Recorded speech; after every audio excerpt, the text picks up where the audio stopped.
So we continue in our series on questions Jesus asked. In this passage from Mark, there are 9 questions. Do you not understand? How many were left over after I fed the 5,000? How many were left over after I fed the 4,000? Are your hearts hardened? Do you see and not perceive? Do you hear and not listen? What's going on? Do you not understand? He asked that twice. So I could go through all 9 questions and we could be here till the sun rises on Labor Day. I'm going to preach on the first question he asked, which is, why are you talking about having no bread? Why are you talking about having no bread? It's a question that in one way or another we ask a lot. It's a question that's kind of part of the air we breathe. We can look at bread either as bread or metaphorically, as it was in the 50s and 60s, as money, as income. Why are you talking about having no bread, or having not enough bread, or wanting more bread, or needing more bread?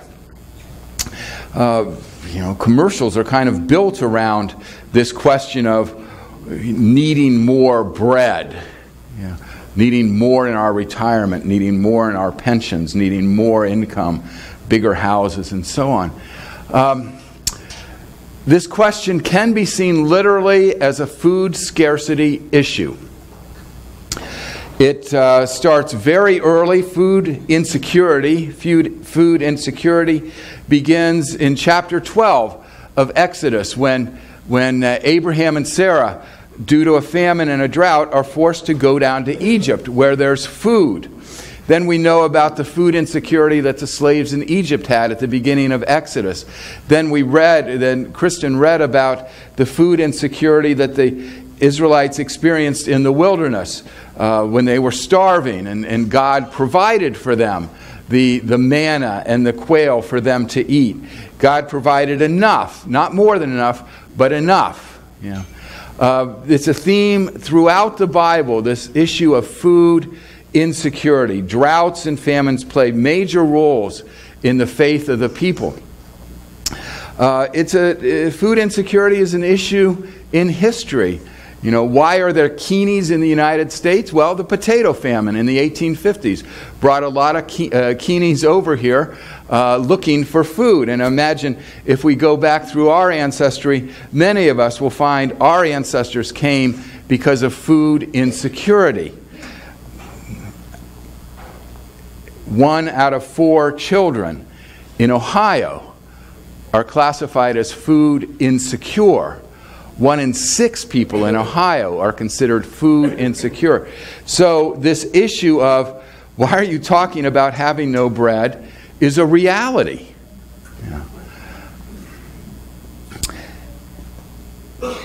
I've talked about it literally. It's also can be talked about as worldviews on a much larger scale, this issue of having no bread and talking about having no bread. It brings up 2 worldviews. One is a worldview that is scarcity, and the other one is a worldview of abundance. There's 2 ideologies out there. And this is an issue that creates tension between Jesus and his disciples throughout the Gospels. They live in a world of scarcity where there's not enough. And Jesus lives in a world and preaches from a world of there's more than enough. There's certainly enough. Jesus will talk to the disciples about if somebody asks for your coat, give them your cloak as well. There's enough to go around. If somebody begs from you, give to them. There's enough. The disciples just say, no, there isn't enough. There isn't enough love to go around. You got to keep it in the tribe. There isn't enough forgiveness to go around. You can't go around forgiving everybody. And Jesus says, no, you forgive everyone. So there's this tension between them, and it somewhat comes to a head in this passage in Mark. In chapter, what chapter are we in? 8? Is it 8? That's a test. Yeah, 8. In chapter, just testing you. In chapter 6, Jesus feeds the 5,000. And that begins with them being in a lonely place and the disciples saying, it's twilight, we're out of food, send them away. We don't have enough to feed them. We don't have enough money to feed them. And Jesus says, feed them. We don't have the resources. And Jesus says, feed them. Find out what they have. Jesus feeds the 5,000, and there are 7 baskets of food left over. Jesus sees the abundance where they see the scarcity. Then in chapter 8, Jesus does the same thing. There are 4,000 without food. And the disciples again say, we don't have any food. And Jesus says, feed them. With what? Go and see what they have. And again, the 4,000 are fed, and they have 12 baskets left over.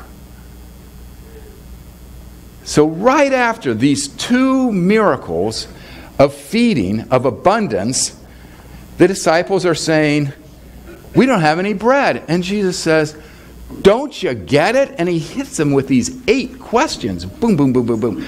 Do you not understand yet? Do you not understand about abundance yet? Are your hearts hardened by scarcity? Do you see these miracles and not perceive? Do you hear these miracles and not listen? Why don't you understand? I think Jesus is frustrated here. He is really frustrated. I think if we're ever going to understand Jesus, we need to understand this tension between a world of scarcity and thinking in terms of scarcity, and Jesus' world of abundance and thinking in terms of enough. What does scarcity thinking do to us? Well, not having enough or thinking there won't be enough does make us fearful. It makes us anxious. It makes us insecure. It will tend to make us exclusive and tribal. There's enough for my family but no one else. It makes us fearful of our neighbor taking from us or getting what we deserve or what we've earned. We fear running out. Wendell Berry says, people would rather have their neighbor's land than have a neighbor. And that comes from scarcity thinking. I think scarcity thinking creates scarcity. If I think I don't have enough food, I'm going to get more and more, and I'll take Tom's food, and I'll take Chris's food, and I'll take David's food, and I might have enough then, but then there's scarcity for them. Scarcity thinking creates scarcity. We are not very good neighbors when we think in terms of scarcity. What does abundance thinking do? Abundance thinking, where we think there's enough, creates a mindset of sharing, of being grateful, of being generous. To me, the great American novel on scarcity and abundance is Grapes of Wrath. Where the Jodes have very little, but they share what they have. And there's that powerful scene at the end where Rose of Sharon, after her newborn dies, nurses that elderly man on the train. She shares what she has. And this sharing creates a sense of neighborliness, and a sense of neighborhood, and a sense of caring for our neighbors. We think in terms of the common good. And when there's enough, and when we think there's an abundance, and we have this mindset of sharing, we start to thinking about there's enough for good schools. There's enough for good housing. There's enough for immigrants. There's enough for good health care. It creates a neighborhood. You know, when I think about Jesus' parables, a lot of his parables confront our thinking from scarcity. And he doesn't have much good to say about it, because when he talks about scarcity, he does talk about greed. And he talks about not sharing and not being a neighbor. Abundance creates abundance. If I think I have enough, I share from my abundance and help others have the abundant life.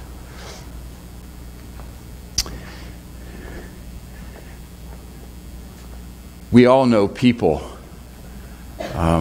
who have lots of stuff but live in scarcity thinking and persist in thinking they don't have enough. And we all know people who we would consider poor who have abundant thinking and think they have enough to share. I think the trick in Jesus' thinking is realizing the difference between enough and more than enough. So the disciples have trouble with Jesus talking this way about abundance, because they're so used to the world of scarcity. They had trouble with it. We have trouble with it. We don't have any easier way with Jesus than they did, because when we read stuff about going the extra mile and sharing for those who ask, we say, Jesus, are you nuts? You're not practical. You're not realistic. You don't live in the real world, Jesus. What Jesus says we might agree with on Sunday morning, but come Monday, no, Jesus, this abundance thinking doesn't work. When I was in college and worked construction, and the rest of us on the crew would always look for ways to make shortcuts and kind of cut corners on the work. Our foreman would come to us and say, "Boys, if I was as dumb as you think I am, I'd be the happiest man in the world."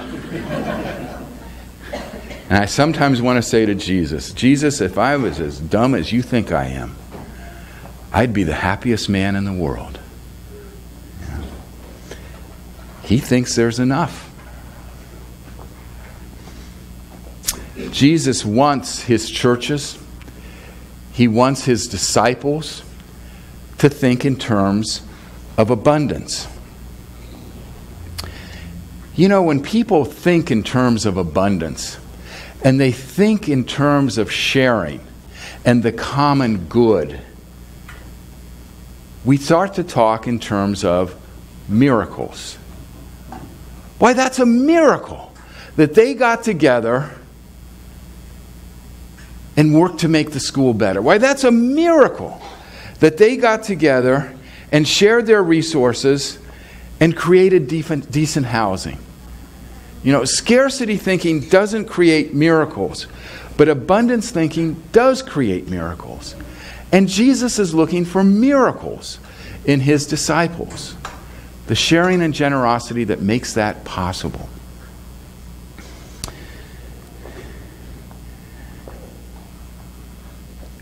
The two times in chapter 8 and chapter 6 that Jesus takes the bread from the crowd, and multiplies it, he uses the same 4 verbs. Mark says, Jesus took the bread, he blessed the bread, he broke the bread, and he gave it. Does that sound familiar? Where? It's communion. Every time we take communion, now Corey's going to say it this time, we celebrate Jesus taking the bread, saying, there is bread. Why are you talking about no bread? Here's the bread. He blesses the bread, he breaks it, and he gives it. When we take communion, we are celebrating Jesus' understanding of abundance. And we are saying, when we take communion, that we believe in the world that Jesus comes from, that sees abundance, that sees enough. When we take communion, we are saying, there is enough bread. There is enough love. There is enough forgiveness. And when we receive that bread, then we share it for the common good. And we do share our bread and our love and forgiveness because we believe in the world of abundance. Jesus comes from God's world. I mean, that's what Christmas is about. God's world of abundance and creation and wonder and miracle. And when we take communion, we are celebrating that God who gives and gives and gives more. May it be so. Amen.